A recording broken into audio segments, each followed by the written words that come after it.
بسم اللہ الرحمن الرحیم۔ میری نئی نئی شادی ہوئی تھی، میں بہت خوش تھا۔ اللہ نے ویسے ہی ہم سفر عطا کی تھی جیسی چاہتا تھا، پیاری سی، دوستانہ سی، سمجھنے والی، کیئر کرنے والی، ماڈرن۔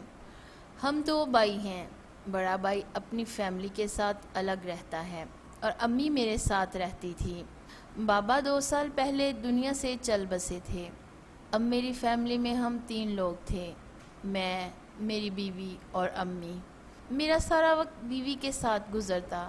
آفس جاتا تو وہاں سے بھی فون کرتا اپنی بیوی کو، حال پوچھتا۔ نیا سفر تھا، ہم سفر کے بنا اداس ہو جاتا تھا۔ صبح جب آفس جاتا تو امی اپنے کمرے میں بیٹھی قرآن پاک کی تلاوت کر رہی ہوتی تھیں۔ رات کو آتا تو اپنی امی کو سلام کر کے سیدھا اپنے کمرے میں سجدے کے پاس چلا جاتا۔ سجدے میری بیوی کا نام ہے۔ میرے صبح و شام ایسے ہی گزرنے لگے۔ امی سے ملنا، امی کے پاس بیٹھنے کا وقت ہی کہاں ملا کرتا تھا۔ میں کھانا بھی اپنے کمرے میں کھایا کرتا تھا۔ ایک دن امی مجھے کہنے لگی، اوئے میرے جھلے پتر، اپنی ماں کا حال بھی پوچھ لیا کر، ہفتہ ہفتہ مجھ سے بات بھی نہیں کرتا تو۔ میں ہلکا سا مسکرایا، امی آپ کو تو پتہ ہی ہے آفس میں بہت کام ہوتا ہے، کیسے آتا، یوں تھک جاتا ہوں بہت۔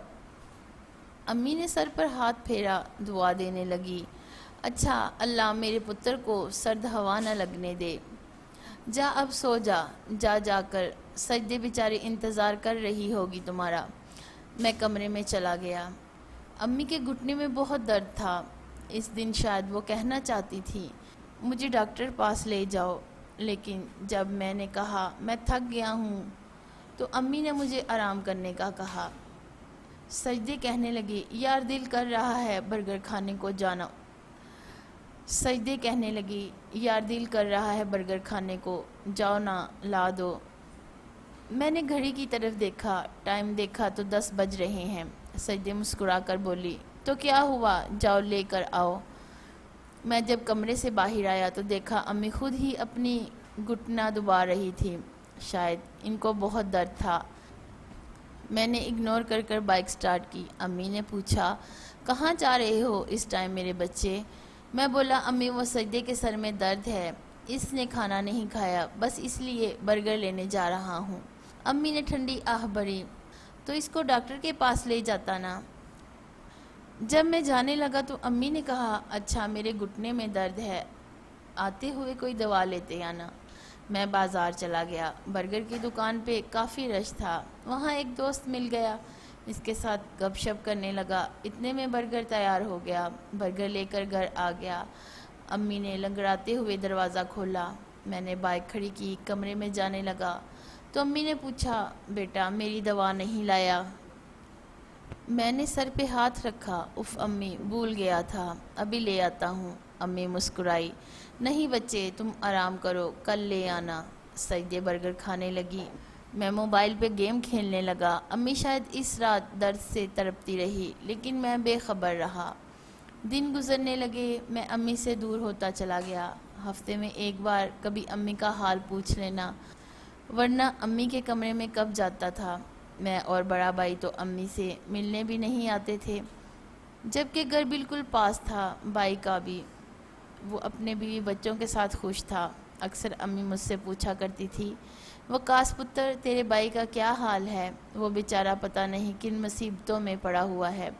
امی افسردہ لہجے میں کہنے لگی، کل دیکھا تھا اسے، اس کی داڑھی بڑھی ہوئی، بال بکھرے ہوئے۔ وقاص پتر اپنے بھائی سے پوچھنا سب خیر ہے نا؟ امی تڑپنے لگی، اللہ میرے بچوں کی مشکلیں آسان فرمائے۔ میں نے تھوڑے سخت لہجے میں کہا، امی اس کو آپ کی تو پرواہ ہے نہیں، آپ بس اس کے گیت گاتی رہتی ہو۔ ماں مسکرائی، ہائے میرے بچے، بہت سیدھا سادہ ہے وہ، بس فکر کرتی ہوں اس کی، وہ خود پریشان ہوگا اس لیے نہیں آتا ہوگا میرے پاس۔ میں غصے سے بولا، پریشان نہیں ہے، اپنے سالے کو نئی بائک لے کر دی ہے اس نے، 1.5 لاکھ کی، پریشان کہاں سے؟ ماں چپ ہو گئی۔ میں محسوس تو نہیں کر پایا، لیکن امی ہر گزرتے دن کے ساتھ کمزور ہوتی جا رہی تھی۔ خیر دن گزرتے گئے۔ جس کمپنی میں میری جاب تھی انہوں نے مجھے دوسرے شہر بھیجنے کا پلان بنایا، مجھے وہاں نیا گھر دیا۔ میں بہت خوش تھا، سجدے کو بتایا، سجدے خوشی سے جھومنے لگی۔ امی آہستہ سے چلتے ہوئے ہمارے پاس آئی، پوچھنے لگی کیا ہوا، شور کس بات کا ہے؟ میں مسکرا کر بولا امی کمپنی کی طرف سے مجھے گھر ملا ہے، گاڑی بھی دیں گے، دوسرے شہر میں 5 دن بعد ہم نے جانا ہے۔ ماں مسکرانے لگی، اچھا پتر، اللہ خیر کرے گا۔ امی آہستہ سے بولی سجدے میری بچی، میرے بھی کپڑے پیک کر دینا۔ میں امی کی طرف دیکھ کر بولا امی آپ نہیں جا رہی ہیں ساتھ، ابھی صرف میں اور سجدے جا رہے ہیں، بعد میں آپ کو بلوا لیں گے، آپ تب تک بائی کے پاس رہیں۔ امی کے چہرے پر ایک اداسی چھا گئی۔ اچھا پتر، کوئی بات نہیں، مجھے پھر اپنے بھائی کے گھر چھوڑ آ۔ میں کب محسوس کر پایا تھا امی کا کانپتا جسم، تڑپتا دل اور بے بس لہجہ۔ میں امی کو بولا اچھا شام کو چھوڑ آؤں گا۔ امی نے اس دن کھانا نہیں کھایا تھا، امی شاید بہت روئی تھی۔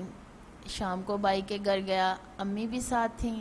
سلام کیا، بائی کھانا کھا رہا تھا۔ بائی ہمیں دیکھ کر تھوڑا سا مسکرایا، کہنے لگا کھانا کھا لو۔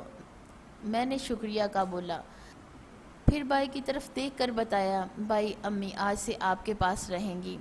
بائی چپ رہا، پھر بولا کیوں بھائی، تم تھک گئے ہو کیا؟ میں پیار سے بولا نہیں بائی، اصل میں مجھے جاب کے سلسلے میں دوسرے شہر جانا پڑ گیا ہے، کچھ مہینے بعد میں لے جاؤں گا امی کو۔ بائی امی کی طرف دیکھ کر طنز کرنے لگا، ہاں ہاں اب مجھ پہ بوجھ ڈال جا، میں تو خود بہت تنگ ہوں۔ بھائی تو لے جا ساتھ ہی۔ بابی بھی غصے سے بولی، کیوں تیری بیوی نہیں سنبھال سکتی؟ ہم تو خود 2 وقت کی روٹی سے تنگ ہیں۔ میں بائی سے کہنے لگا، بائی میں امی کے لیے خرچہ بیچ دیا کروں گا۔ بائی غصے سے بولا، ہاں مجھے تو نکال دیا تھا گھر سے تم نے، اپنے نام کروا لیا، اب بھاگ رہا ہے۔ امی کرسی پر بیٹھ گئیں، مسکرانے لگی، میرے بچوں کیوں جھگڑتے ہو میری وجہ سے؟ ایسا کرو مجھے اولڈ ہوم سینٹر چھوڑ آ، میری باقی ہے ہی کتنی عمر، تھوڑا سا سفر رہ گیا ہے میرا۔ امی اٹھ کر جانے لگی۔ اچانک امی زمین پر گر گئی، بے ہوش ہو گئی۔ ہم جلدی سے امی کو ہسپتال لے گئے، ڈاکٹر نے معائنہ کیا، ان کو یہ دوسرا ہارٹ اٹیک آیا ہے۔ کیا کوئی پریشانی ہے گھر میں، کچھ ٹینشن لی ہے انہوں نے؟ میں نظر چرا کر بولا ڈاکٹر صاحب بس گھر میں چھوٹی موٹی باتیں ہوتی ہی رہتی ہیں۔ امی بے ہوش پڑی تھیں، میں بھی پاس کھڑا تھا۔ جب امی کو ہوش آیا تو امی سے کچھ بولا نہ جا رہا تھا، شاید فالج کا اٹیک بھی ہوا تھا۔ امی جیسے سب سے بے خبر ہو گئی تھی۔ امی نے کھانا پینا سب چھوڑ دیا۔ ایک ہسپتال سے انکار ہوا، دوسرے ہسپتال لے گئے، لیکن ڈاکٹرز جواب دے دیتے۔ امی پہ کوئی دوا اثر نہیں کر رہی تھی۔ میں بہت پریشان ہو گیا۔ بائی بھی پاس کھڑا تھا، امی کی حالت دیکھ کر دل تڑپنے لگا تھا۔ ڈاکٹر نے کہا ان کو گھر لے جائیں، ان کی خدمت کریں۔ امی کو گھر لے گئے۔ امی بالکل خاموش ہو گئی تھیں، جیسے بستر مرگ پر تھیں، نہ کچھ کھاتی تھیں، نہ کسی سے کوئی بات کرتی تھیں۔ ایک دن مجھے ایک دوست نے بتایا ایک بابا مرشد ہیں، ان کو بتاؤ اپنی پریشانی، شاید تمہاری ماں وہاں سے ٹھیک ہو جائے۔ میں بابا مرشد کے پاس پہنچا۔ ایک بزرگ سفید داڑھی رکھی ہوئی میرے چہرے کی طرف دیکھ کر بولا، آ بیٹا ادھر میرے پاس بیٹھ۔ میں پریشانی میں بولا، بابا جی میری امی بیمار ہیں، ان کا بہت علاج کروایا ہے، کوئی دوا اثر ہی نہیں کرتی ان پہ، ہر بڑے ڈاکٹر کو دکھایا ہے، امی نہ کچھ کھاتی ہے نہ کچھ بولتی ہے۔ بابا مرشد مسکرائے، بیٹا یہ تو بہت چھوٹا مسئلہ ہے، ماں کو کون سنبھالتا ہے؟ میں آہستہ سے بولا، میری بیوی ہی دوا وغیرہ دیتی ہے۔ بابا مرشد بولے، جا بازار سے ایک کھیر کا ڈبہ لے کر آ۔ میں حیران ہوا، میں کھیر کا ڈبہ لے کر آیا۔ بابا مرشد نے اس ڈبے پہ 1-2 پھونک ماری، ایک بوتل میں پانی بھرا، اس پہ بھی پھونک ماری، کہنے لگے، گھر جا کر سب سے پہلے امی کے پاس بیٹھنا، ان سے کہنا امی آپ پریشان نہ ہوں، آپ ٹھیک ہو جائیں گی، کھیر بنا کر اپنے ہاتھوں سے کھلانا، اور دم کیا ہوا پانی اپنے بھائی سے کہنا وہ پلائے۔ یاد رہے کھیر تم نے کھلانی ہے اور پانی بھائی نے پلانا ہے، اور کل آ کر مجھے ضرور بتانا۔ میں گھر آیا، سجدے سے کہا کھیر بنا دو جلدی سے۔ امی سوئی ہوئی تھی، میں پاس گیا، آہستہ سے امی کو آواز دی، امی جان۔ امی نے آنکھ کھولی، میں نے سر پہ ہاتھ رکھا، امی کو سہارا دے کر بٹھایا، امی کا ہاتھ تھاما، پیار سے بولا، امی جان آپ بالکل ٹھیک ہو جائیں گی، میں آج آپ کو اپنے ہاتھ سے کھانا کھلاؤں گا۔ سجدے کھیر بنا کر لائی، بائی پاس بیٹھے تھے، میں اپنے ہاتھ سے امی کو کھلانے لگا۔ امی نے آج کھانے سے انکار بھی نہیں کیا تھا۔ ایک پلیٹ ختم ہوئی، پانی مانگا، بائی نے پانی کا گلاس امی کے منہ سے لگایا، میں حیران تھا، امی نے سارا پانی کا گلاس پی لیا۔ میں نے پوچھا امی اور کھانی ہے؟ امی نے ہاں میں سر ہلایا۔ امی نے اس دن 2 پلیٹ کھیر کھا لی۔ میرے دل کو ایک سکون سا محسوس ہونے لگا۔ امی کا ہاتھ حرکت کرتا تھا، امی نے وہ ہاتھ میرے سر پر رکھا، میں بہت رویا۔ بابا مرشد بہت پہنچے ہوئے ہیں۔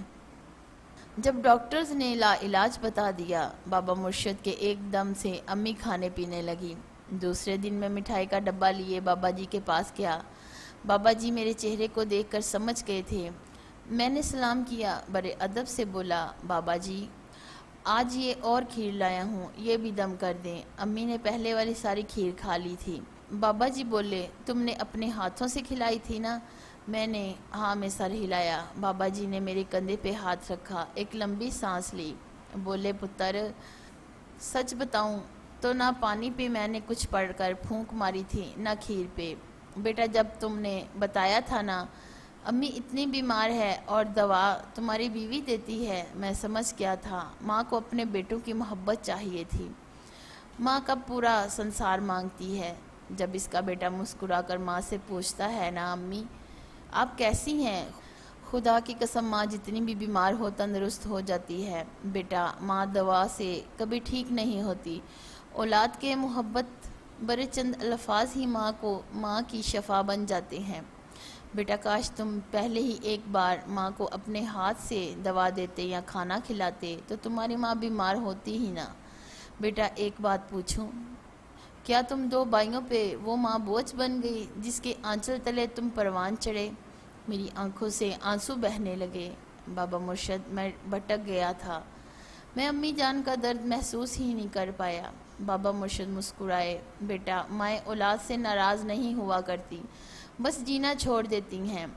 جا اپنی جنت کو جا کر سینے سے لگا لے، ان سے پوچھ ماں کا مقام جن کی مائیں قبروں میں جا سوئی ہیں۔ ماں کے بنا دنیا ایک قبرستان ہے۔ بیٹا ماں کو دوا کی نہیں تمہاری ضرورت ہے۔ میں تڑپ اٹھا، مجھے آفس سے کال آئی، آپ کب جا رہے ہیں؟ دوسرے شہر۔ میں نے انکار کر دیا، مجھے اب امی کے ساتھ رہنا تھا۔ میں اور بھائی امی کے ساتھ رہنے لگے۔ 2 سال گزر گئے تھے، امی اب بالکل ٹھیک ہیں، ہم بہت خوش ہیں، نیا گھر بھی بنا لیا۔ اپنے ماں باپ کی قدر کریں۔ اگر کوئی اپنے ماں باپ سے ناراض ہے تو خدا را جائیں اور راضی کر لیں ان کو۔ خدا کی قسم ماں کو سینے لگا کر تو دیکھیں، آپ کی دنیا بدل جائے گی، ہر دکھ خوشیوں میں بدل جائے گا۔